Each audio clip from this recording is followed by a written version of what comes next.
Welcome, everybody, to History of New Design or New Media Design, which embraces performance art, installation, conceptual design, interactive design, and delivery technologies. New media or new genres is a very contemporary style of art making.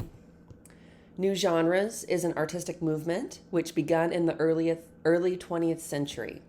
The movement is marked by many notable artists who work with a variety of media such as video art, body art, installation, performance, and sound art.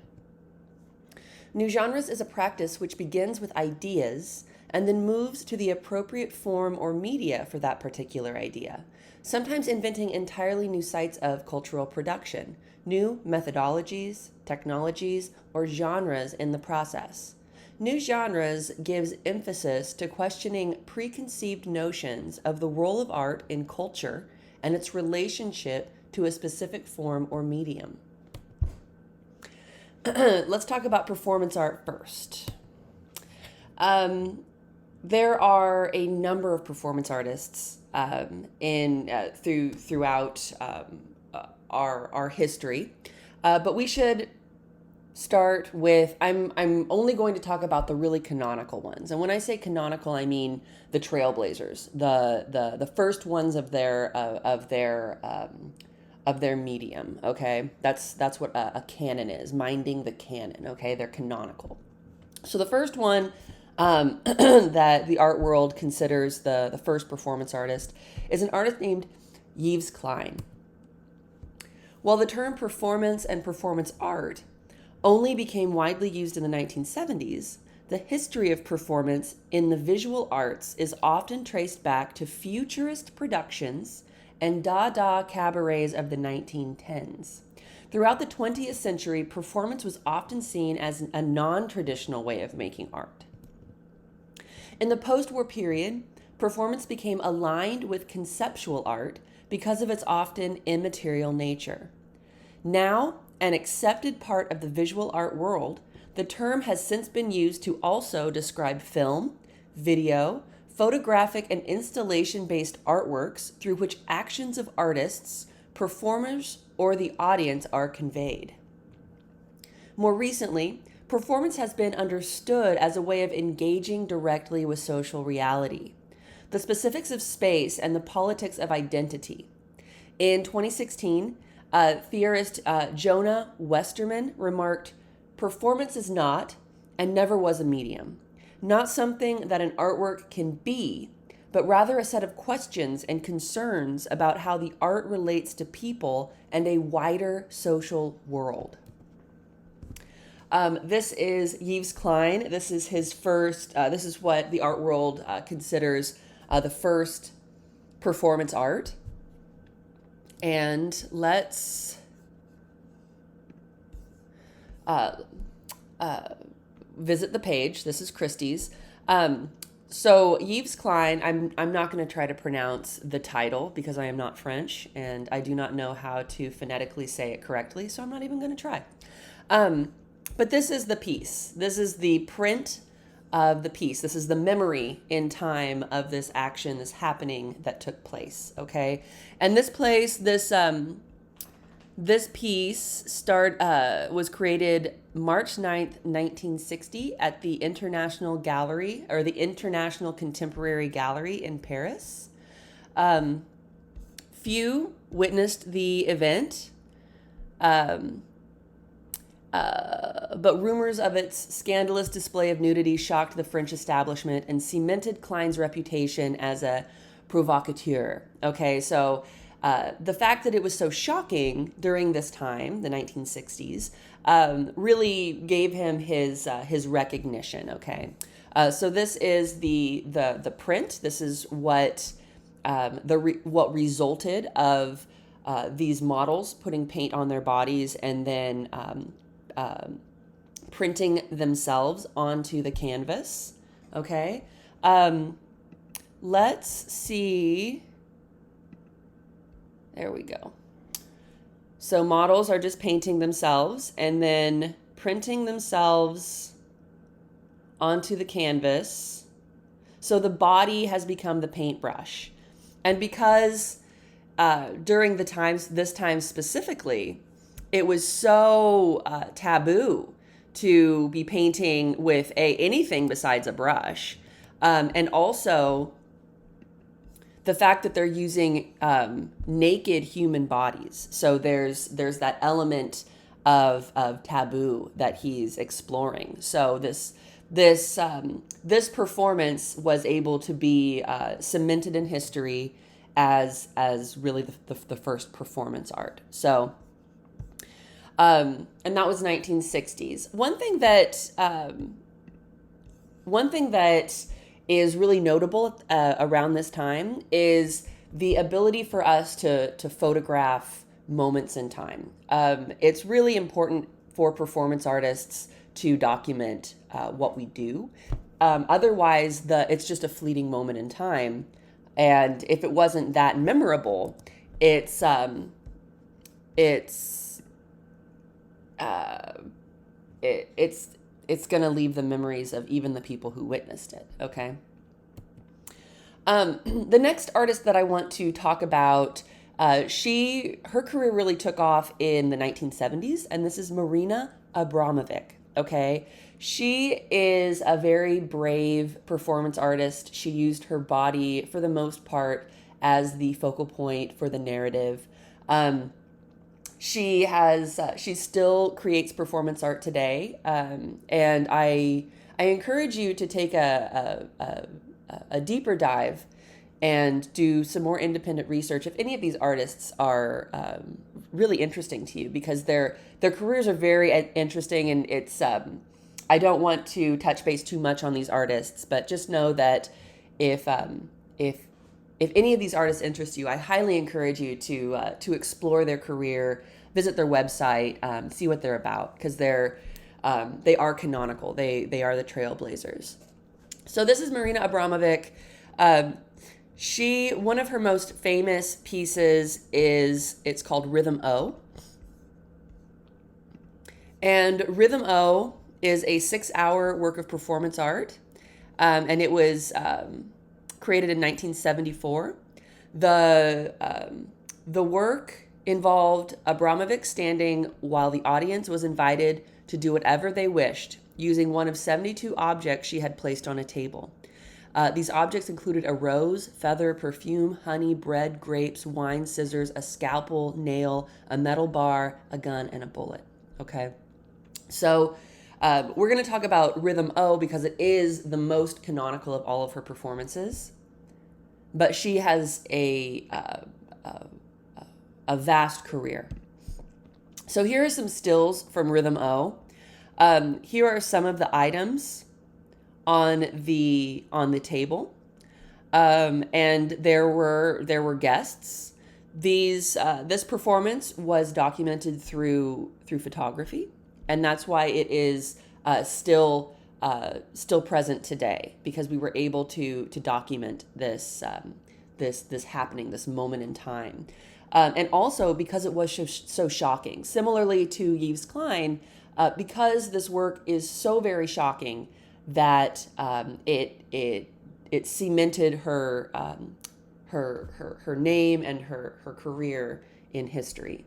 So the purpose of this piece specifically was to demonstrate human nature when given the permission to do whatever they want to her. She was relaying this message that even though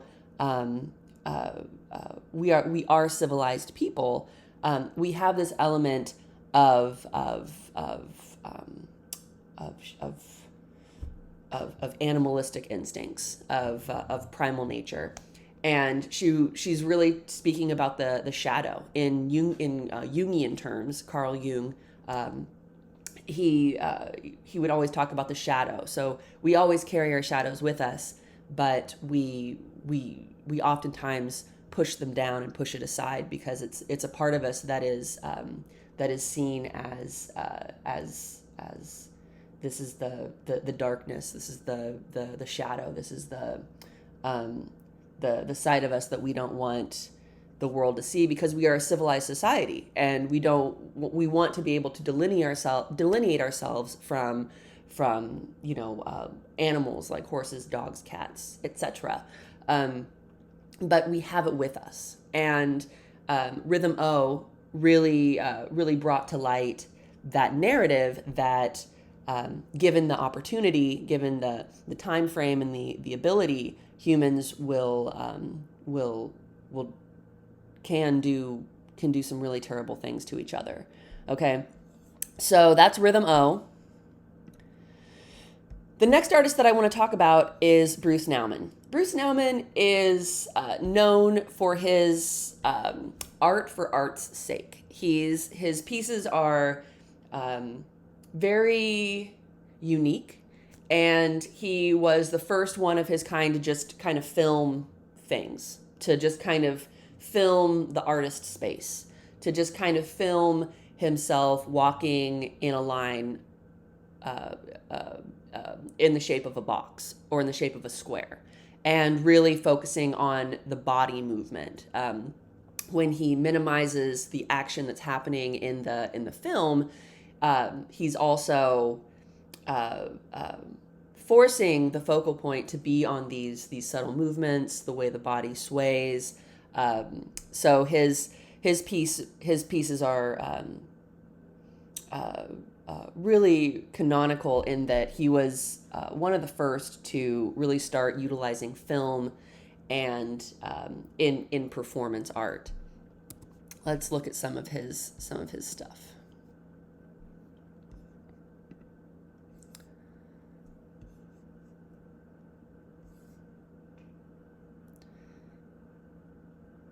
Okay.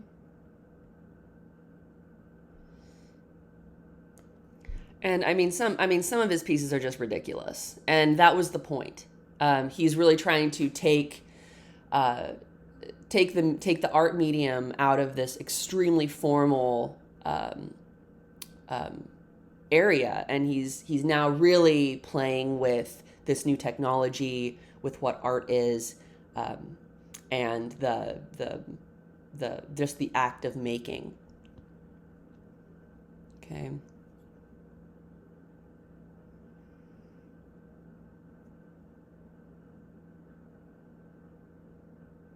And here he is really working with the body,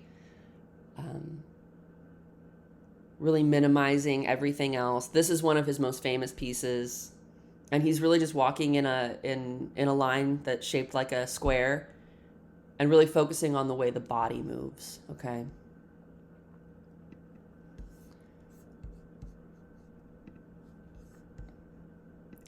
Then we get into Pipilotti Rist, Ever is Over All. So Pipilotti, we've talked about Yves Klein, 1960. We've talked about Bruce Nauman, Marina Abramovic, 1970. And now we're talking about Pipilotti Rist, which is 1990s, okay? Now we're getting into the 90s. Now we have even more technology. We have, our projections are much more true to what we are capturing in the moment.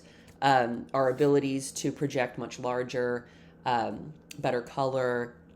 So we're utilizing this technology that is advancing, which is allowing our art to advance as well. So Ever is Over All. Before we watch this, I just want to bring to your attention that all of these, the scene is completely staged. So the cars are staged. The object that the protagonist, if you will, is holding is supposed to be one of these flowers. But this has been, created by an artist. This is not a real flower. This police officer is an actor. This person is an actor.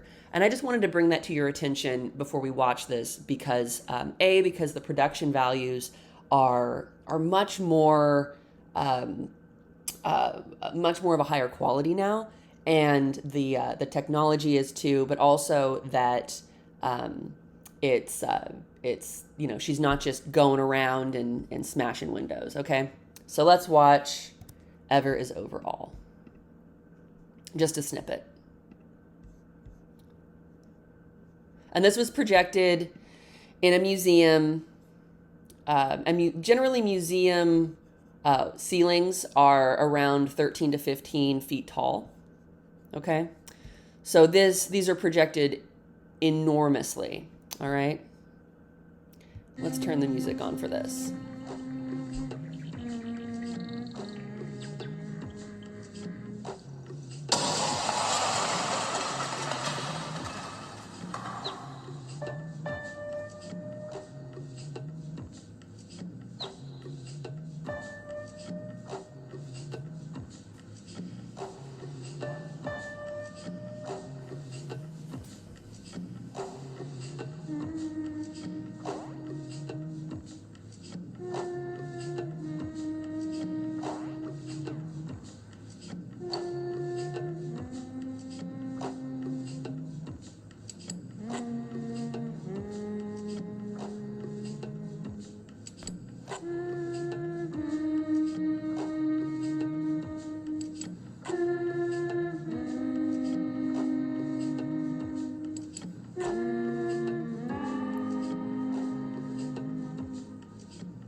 Okay, so Ever is Over All. I think that we can understand what the narrative is. The the amazing thing about this piece is also, if you look here, this transition between the two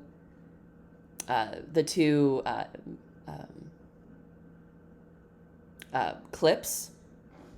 This transition is really important because it, it's an advanced technology at this point. So this is Pipolati Wrist, Ever is Over All, super high production value, because we're entering into the 90s. And so with performance, we're taking this technology, this art, this new media, and we're advancing our performance art from that. So continuing on with the 90s, and I think that Matthew Barney's last Cremaster cycle was in the early 2000s. Anyways, Matthew Barney is another performance artist. He makes these very high production value performance art films, and they are very nonlinear. Okay, so this is a moment we can talk about not linear and nonlinear. So Pipolati Wrist, very linear. She's starting point, ending point. Okay, she's starting at the beginning of the block. She's going down the block, smashing car windows. People are walking by, and she's going to walk past the frame, and that's going to be the end. Right, very linear, point A to point B. Matthew Barney, he's very nonlinear in that his pieces are vignettes that are very unique vignettes, but together they create the overarching idea. Okay, Cremaster cycle, he has I think 3 or 4 of them in this series, and they are all very, very interesting to watch, and they're all very nonlinear vignettes, and they're all put together to convey a certain idea. Okay, so let's watch just a little bit of Matthew Barney's Cremaster cycle. This is a trailer.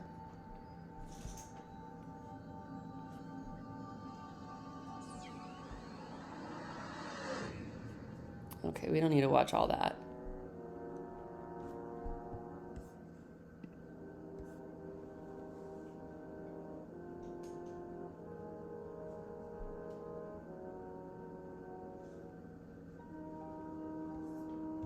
Okay, so we just have these vignettes.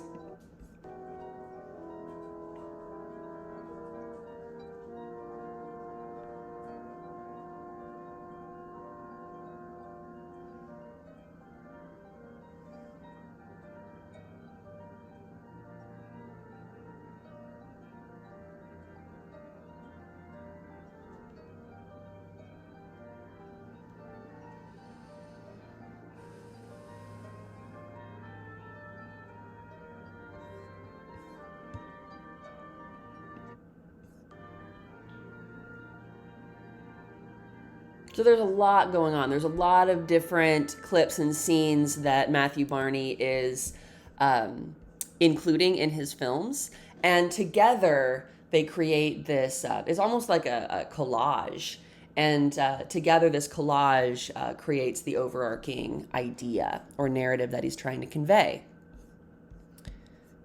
And I wouldn't be able. I have to just bring in Bjork, because Bjork is Matthew Barney's previous wife, and you can really see Matthew Barney's influence in her work. They were a great art team. So if you have a minute, I would recommend pausing this lecture and logging into YouTube and watching Bjork Human Behavior, because it's really a performance, in my opinion, a performance art masterpiece, embracing sound art, music, and also performance art with sets and with costumes and with using scale models. It really embraces a lot of the many facets of the art world for this particular masterpiece. So if you have a minute and you enjoy Bjork, I encourage you to take a minute, watch Human Behavior through YouTube. That way you have a better idea of what I am talking about. And then we're talking about performance art. Now we're getting into bringing music in. Music videos started in the 80s, and we're which is very much a capturing of performance art. And I wouldn't be able to continue on with performance art if I didn't talk a little bit about drag, which is absolutely a performance art.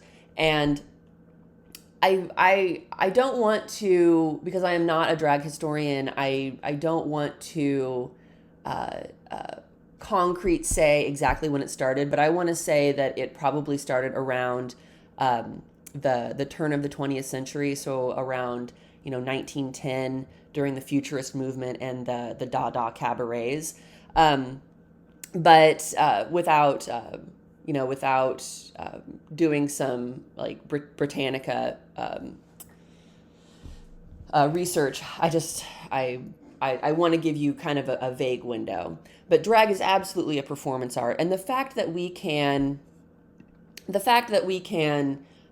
film it, and that we can capture it with photography and perpetuate this art form, it strengthens the movement. It strengthens the drag movement.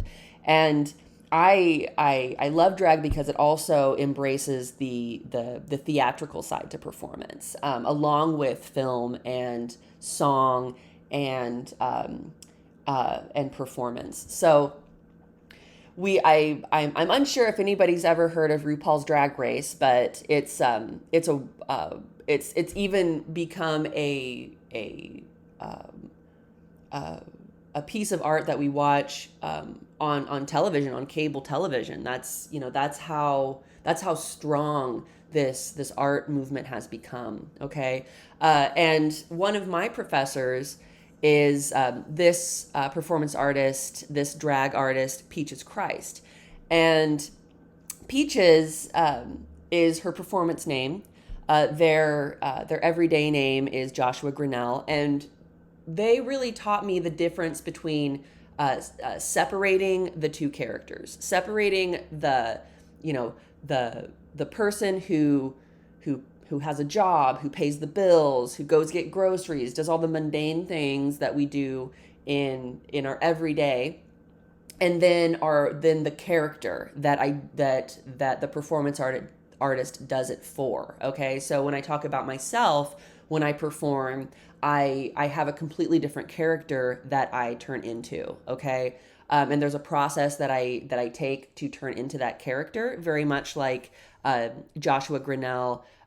Their process to turn into Peaches Christ. So, and I until I was taught by Peaches and Joshua, I really didn't know how to separate, or didn't know that it was okay to separate those two characters. So I've got my everyday Heather, and then I've got the performance art Heather. Okay, let's watch a little bit from Peaches. A sort of a superhero version of what I wished I could be as a kid. It's taking the feminine, elements, things I was told as a little boy were wrong to do, and letting them explode from inside you. I'm Joshua Grinnell, but often better known as Peaches Christ. When I was young, I really, wanted to be offensive and transgressive and in your face. I grew up Catholic in Annapolis, Maryland, a very conservative Catholic school.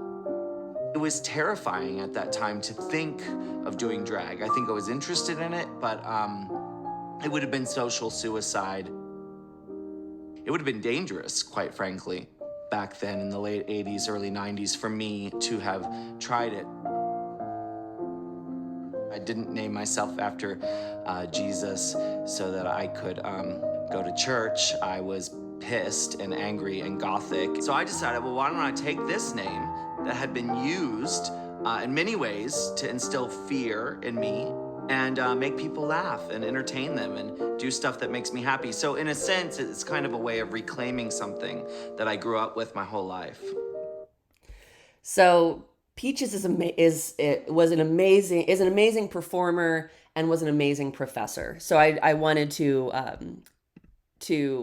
not only include drag, but also include somebody who has inspired me and helped me as a performance artist.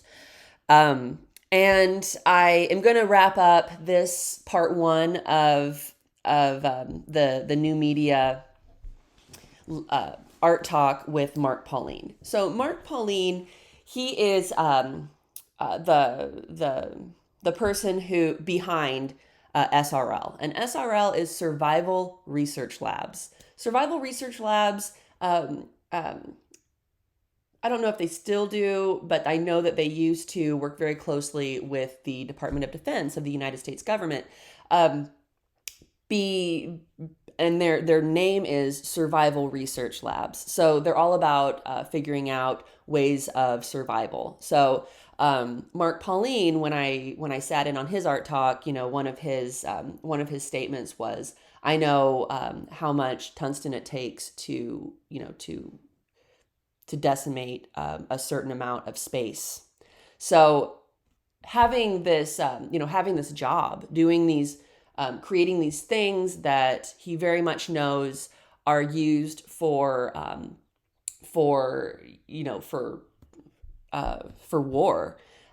He needed a way to have an outlet for that. So Mark Pauline, he created these performance installations, and he creates these robots, these fire-breathing robots, so that he can create these environments that audiences walk into.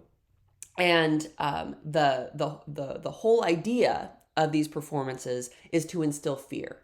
And audiences walk in knowing that they're going to be terrified. I had a colleague of mine. She had the luck of being able to participate in one of these events, and she said that from the moment it started until the moment it ended, she was terrified. She absolutely was terrified for her life. And so what Mark Pauline did was it worked. So let's watch a still from Mark Pauline, or watch a little bit from Mark Pauline.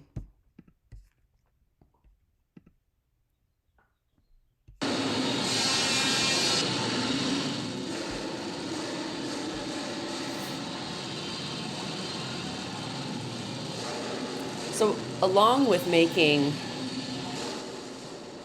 the things that he makes for his everyday job, he also works on these things so that he can create these environments so that his audience can know what it's like to be terrified and know what it's like, know what the feeling is of being in an environment like that of war.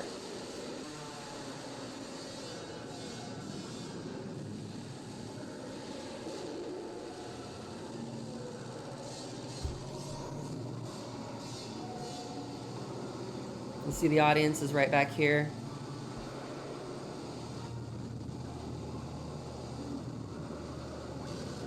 He was actually asked to leave San Francisco.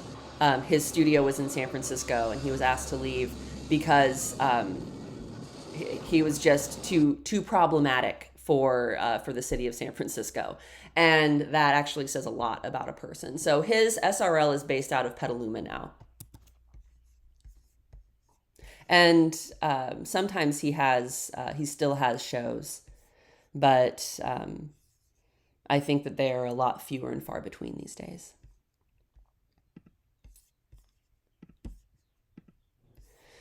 So, wrapping it up, performance art is very ephemeral. One should record the happening in some way so the moment in time becomes more than just a memory to a handful of people. Through the phenomenon of repetition and recording, one can perpetuate that moment in time and strengthen their brand or idea for years to come. There is a lot of power in graphic art and in the ability to record through photography or through video, and then utilize, the internet to promote and to repeat and perpetuate these ideas and these brands or these people. So there's a lot of power in that ability. So that's the end of part 1, and I want you guys to. It's been 30 minutes, so take a beat. Go get a glass of water. Go get a snack. Maybe take a walk if you need to. Finish up your notes. And I'll see you in the next video. I really appreciate your guys' time. I really appreciate your time, guys. I'll see you in the next video. Bye.